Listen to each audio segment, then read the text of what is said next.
जो भी शायद निकल पड़ते कि देखिए मोदी ने सिंगल यूज प्लास्टिक भर के हजारों लोगों का रोजगार खत्म कर दिया, पता नहीं क्या क्या कर देते।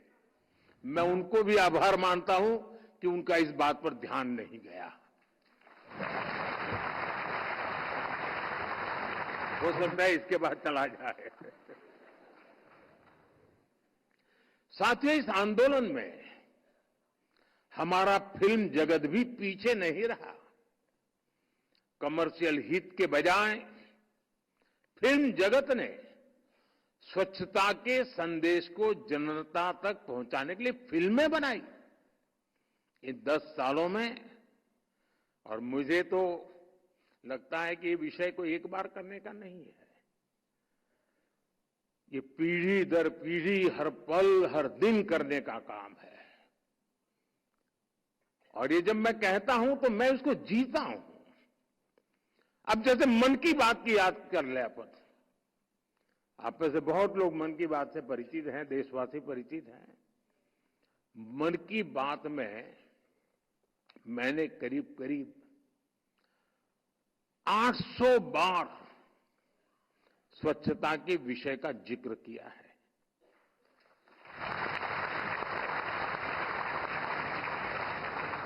लोग लाखों की संख्या में चिट्ठियां भेजते हैं, लोग स्वच्छता के प्रयासों को सामने लाते रहे।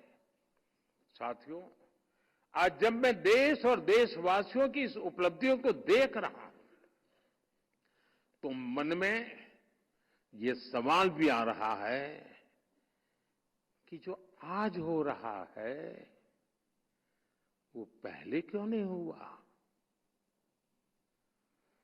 स्वच्छता का रास्ता तो महात्मा गांधी जी ने हमने आजादी के आंदोलन में ही दिखाया था, दिखाया भी था, सिखाया भी था।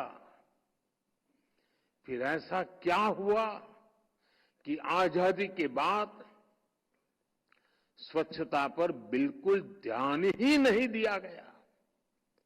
जिन लोगों ने सालों साल गांधी जी के नाम पर सत्ता के रास्ते ढूंढे, गांधी जी के नाम पर वोट बटोरे, उन्होंने गांधी जी के प्रिय विषय को भुला दिया। उन्होंने गंदगी को, शौचालय के अभाव को देश की समस्या माना ही नहीं। ऐसा लग रहा है जैसे उन्होंने गंदगी को ही जिंदगी मान लिया। नतीजा ये हुआ कि मजबूरी में लोग गंदगी में ही रहने लगे। गंदगी रूटीन लाइफ का हिस्सा बन गई। समाज जीवन में इसकी चर्चा तक होनी बंद हो गई। इसलिए जब मैंने लाल किले की प्राचीर से इस विषय को उठाया तो देश में जैसे तूफान खड़ा हो गया। कुछ लोगों ने तो मुझे ताना दिया कि शौचालय और साफ सफाई की बात करना भारत के प्रधानमंत्री का काम नहीं है। ये लोग आज भी मेरा मजाक उड़ाते हैं। लेकिन साथियों, भारत के प्रधानमंत्री का पहला काम वही है जिससे मेरे देशवासियों का, सामान्य जन का जीवन आसान हो।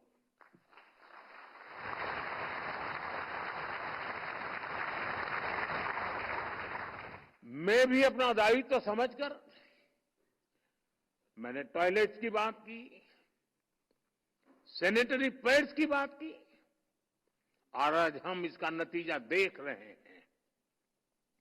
साथियों, 10 साल पहले तक भारत की 60% से ज्यादा आबादी खुले में शौच के लिए मजबूर थी।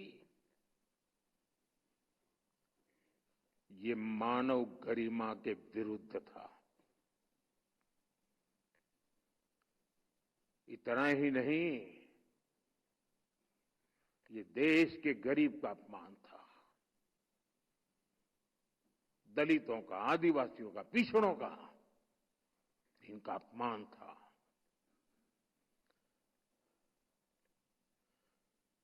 जो पीढ़ी दर पीढ़ी निरंतर चला आ रहा था। शौचालय न होने से सबसे ज्यादा परेशानी हमारी बहनों को, बेटियों को होती थी।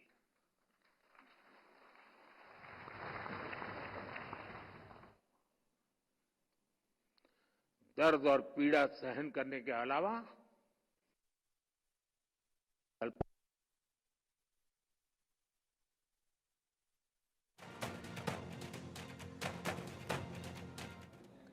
दिन भर परेशानी झेलती थी और रात में बाहर जाती थी।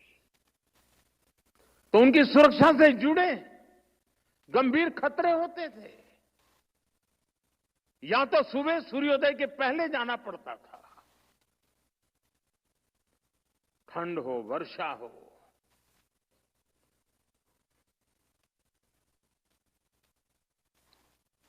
मेरे देश की करोड़ों माताएं हर दिन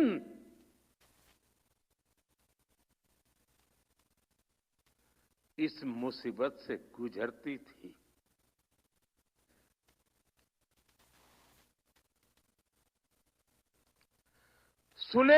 खुले में शौच के कारण जो गंदगी होती थी, उसने हमारे बच्चों के जीवन को भी संकट में डाल रखा था।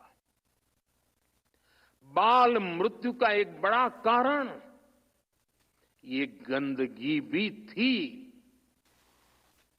गंदगी की वजह से गांव में, शहर के अलग अलग बस्तियों में बीमारियां फैलना आम बात थी। साथियों, कोई भी देश ऐसी परिस्थिति में कैसे आगे बढ़ सकता है? और इसलिए हमने तय किया कि ये जो जैसा चल रहा है वैसा नहीं चलेगा। हमें इसे एक राष्ट्रीय और मानवीय चुनौती समझकर इसके समाधान का अभियान चलाया। यहीं से स्वच्छ भारत मिशन का बीज पड़ा।